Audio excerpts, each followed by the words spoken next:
merci na ba oyo balandaka biso partout dans le monde. Topesi bino bambote eza ebele ndenge bomesana kolandaka biso bisika nyonso bozali kozwama. En tout cas, merci. États-Unis, France, Belgique, Alimbongo, Masisi. Napesi mbote na bandeko ya Alimbongo pe ya Lushasha oyo tomoni bazali vraiment na esengo ya komona armée kosala musala malamu ya kolibérer ba localité ko bombarder ba base stratégique. En tout cas, topesi ba mbote belé merci ndenge bozali un peu vraiment ko landaka biso. En tout cas, tosengi bolaikaka beaucoup plus. Merci na bandeko bazali ko like vraiment.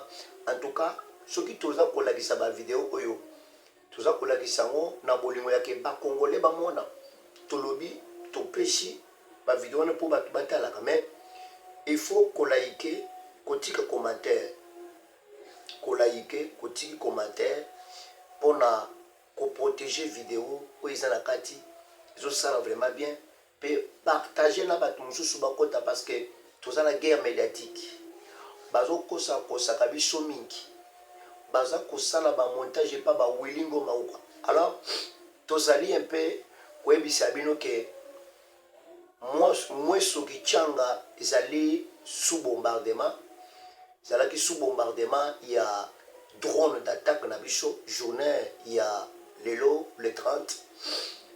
Donc armée asali musala pe mikolo tuzaka ka ba ciblage ya ba bombardement na bisaki bino ke bunakana bientôt là sera nous parce que sokoyoki place ba bombarder wana okoyoka détail. Donc place wana ba bombarder okoyoka détail. Pourquoi le chef d'état-major général adjoint chargé de l'opération azali ko bombarder azali ko cibler ba base pour nani tropé c'est bien vraiment moi détail.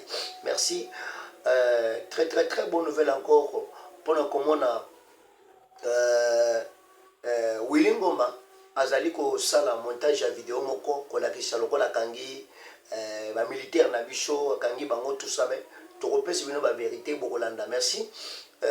Avant to lobela likambo oyo to koyebisa ba toana que bolanda kate parce que toana qui est médiatique to fandi après Willingoma kosa la vidéo Willingoma sali vidéo moko lobi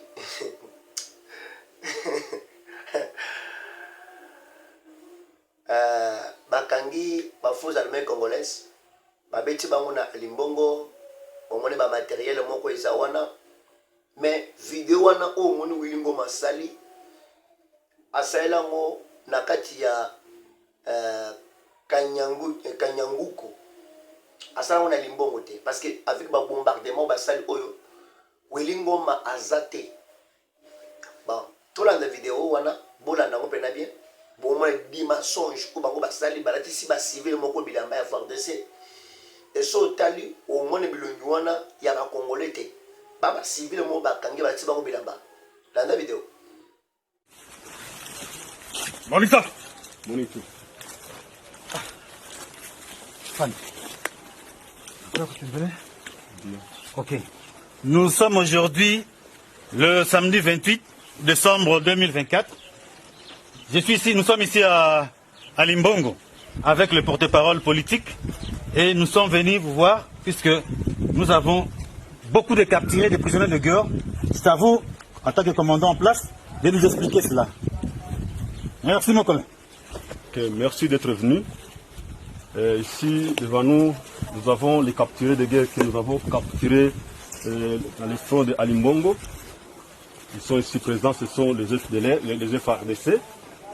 Ici sont les groupes. Ah, c'est le FARDC. Oui. Vous avez FARDC? Oui. On va s'aligner? Non. Voilà. La base que bolandi vidéo wana pour bomona lukuta ya ba Willingoma lukuta na bango parce que baza na perte totale bibembeza incontable après bombardement au basali et pas un drone. Drone va bien que drone a bêti na axe moins sur le tchang. Parce que avec axe moins sur le tchang, pourquoi assimiler la soirée? Axe moins sur le tchang, il y a axe moins sur le tchang, on a eu même la tina de voyage. Vous comprenez? Axe moins sur le tchang, on a bateau basali, on a axe moins sur le tchang. C'est un axe moins sur le tchang. Oui, ça va. Oui, oui, ça mais avec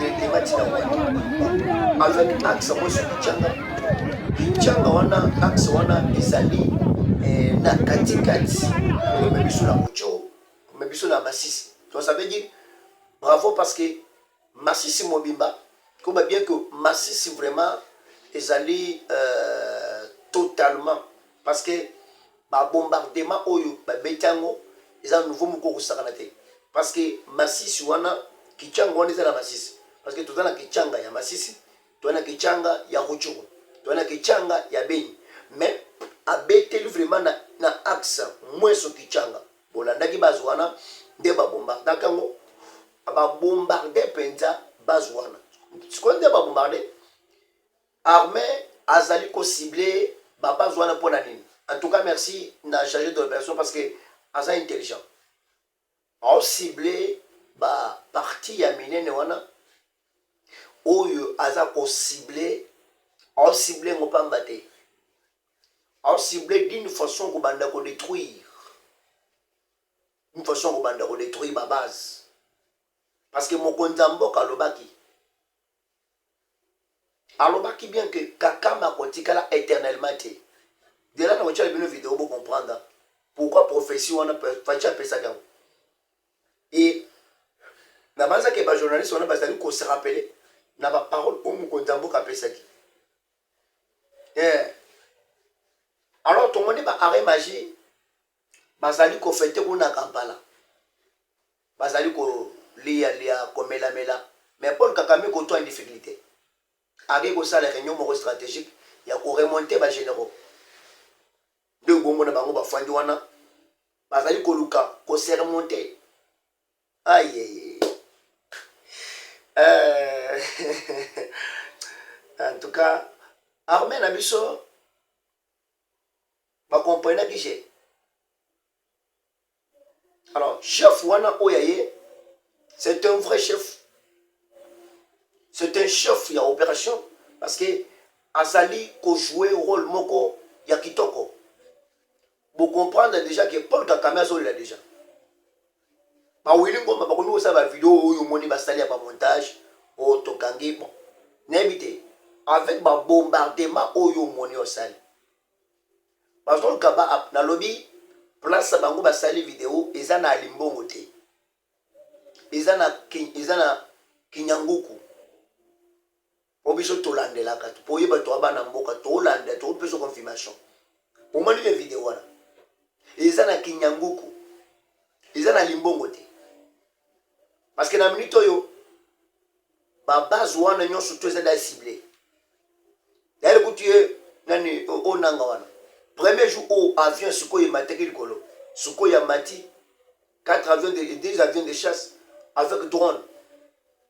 Tant que yamati kilo le premier jour dès le début, tant que général Bruno m'a deux fois vu opération. Mouto aliboso possible zakinanga. Malheureusement balobaki qu'il faut bakangana na maboko et pas chef de l'État parce que toi le bazar sur un équilibre à mon côté bon ça va toi là dans le chef de l'État pour bien comprendre dans le chef de l'État ton conseil vraiment faut qu'on like vraiment vidéo bon like ka mingi ba vidéo one na 5 vraiment bon partager la vraiment émission voilà like vidéo montre vidéo papa. Pas l'impression que dans la balance le Rwanda pèse un peu plus que la RDC? Dans la balance de quoi? À l'international, si vous parlez d'une prime, si on leur a donné à eux une prime, est-ce que vous n'avez pas l'impression que votre pays ne pèse pas assez ou ne fait pas assez? Non, pas du tout. Je crois qu'évidemment, notre pays a été absent pendant longtemps de beaucoup de rendez-vous. Et cela nous a évidemment valu d'être j'allais dire, un petit peu dépassé sur le plan du lobbying diplomatique. Parce que le Rwanda, avec son leader qui est un fin manipulateur, a réussi à faire croire qu'en fait, qu'il était en danger, que ce danger provenait de la République démocratique du Congo, et que pour cela, il avait besoin d'envoyer son armée en République démocratique du Congo, parce qu'il y avait des FDLR qui menaçaient constamment sa sécurité. Mais en réalité, à côté de cela, il pillait les ressources. Et comme au Congo, en ce moment-là, ben, il n'y avait pas, je vais le dire très clairement, de dirigeants capables de pouvoir dénoncer cela. Évidemment, le Rwanda en a profité. Mais regardez, depuis 2022 où l'agression a commencé et que nous avons dénoncé immédiatement cette agression, vous voyez que le narratif a changé. Donc ça ne fait que 1 année et demie que cela a commencé, alors que pendant 30 ans, le Rwanda a berné le monde entier. Donc donnez-nous le temps de rattraper notre retard, dû au fait qu'il y a eu un silence complice dans notre pays, dans le chef même de ceux qui dirigeaient ce pays-là. Et aujourd'hui, nous nous en rendons compte. Même l'armée a été complètement désarticulée, affaiblie, désorganisée pour ne pas qu'elle puisse être capable de faire face à toutes ces agressions. Toutes les opérations de brassage, mixage qui suivaient les crises qu'il y avait étaient justement des occasions pour infiltrer notre armée d'éléments rwandais qui ensuite allaient créer des désordres dans le pays. Tout cela, nous le savons. Nous sommes en train de le démanteler, mais donnez-nous le temps de le parachever, parce que ça a mis du temps à se faire, et il faut le défaire maintenant. Et sur qui est-ce que vous mettez votre espoir pour un processus de réconciliation, un processus qui va vers la paix, que vous avez dit, vous voulez la paix aussi pour les gens qui vivent notamment à l'est de votre pays. Sur qui est-ce que vous mettez l'espoir? Si vous dites que de Paul Kagame, ce que vous dites de lui, qui est pour vous la personne qui pourrait... Ben, celui ou celle qui viendra après Paul Kagame. Il n'est pas éternel. J'espère qu'après lui, il y aura un chef d'État qui pourra comprendre le sens et le bien fondé de vivre en paix avec ses voisins.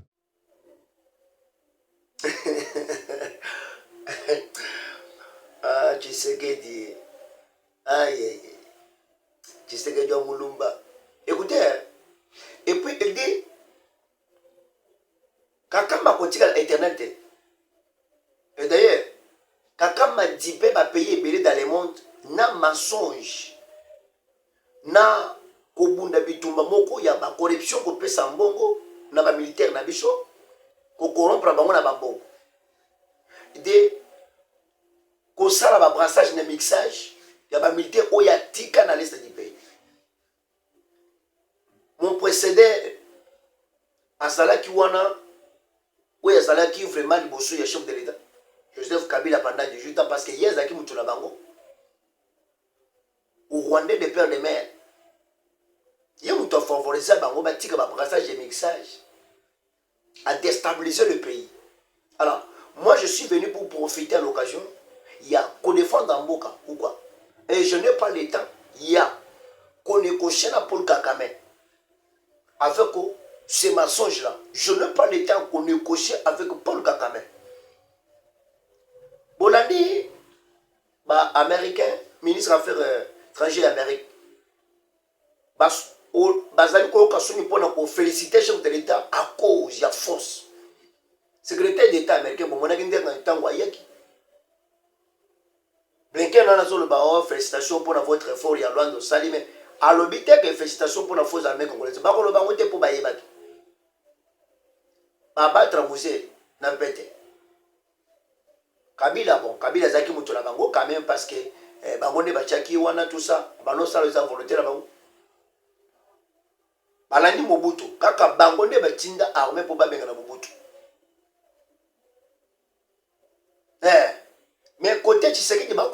parce que Tshisekedi a millionné ma colonaïe dans de tous côtés. Donc, Russie, Chine, Bangonde, Bazali, pour contrôler l'armée à président de la République. Na minute, autour de si Tshisekedi a joué, ba chinois, na ba Russie, a tché bango na ceinture naïe, à la kisse bango oizali.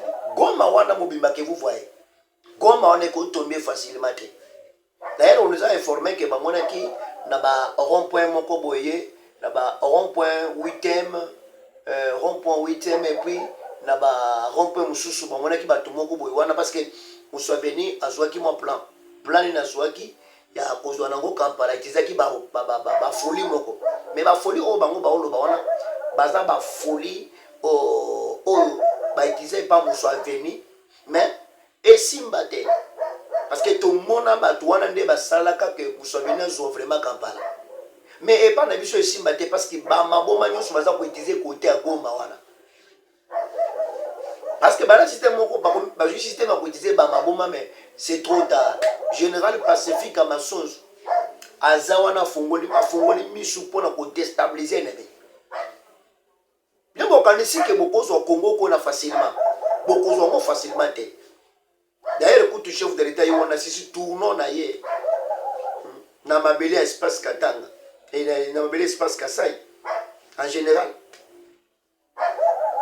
C'est pourquoi tout ça dit que ma solo nyo surtout au bino beaucoup sans les kosimba souté et c'est quoi idée na mai mon konzambo ka sale fort à jouer carte beaucoup ya mala pour na ko déstabiliser Congo quand de tolobaki que Congo est ça ba congolais quand de mboyoki que kaka ma hôtel internet donc comme a comme na suka là ça que armée la bicho ça dit très fort il faut qu'on soutenir armée. Même dans le monde entier, au recherche na bangwana oyoki ekoti maï ekoti vraiment maï. Alors tokoyebi sabino en tout cas merci beau like émission beau commentaire émission je ça la bien merci Izalaki Oyabino le prophète Ivan Aigle national ba bonne fête ba bonne année en tout cas merci je souhaite bino ba bonne année et belé tokosenga eloko liboso beau like émission beau commenter pour nous protéger ma vidéo c'est très important merci beaucoup tokutana bino bye bye.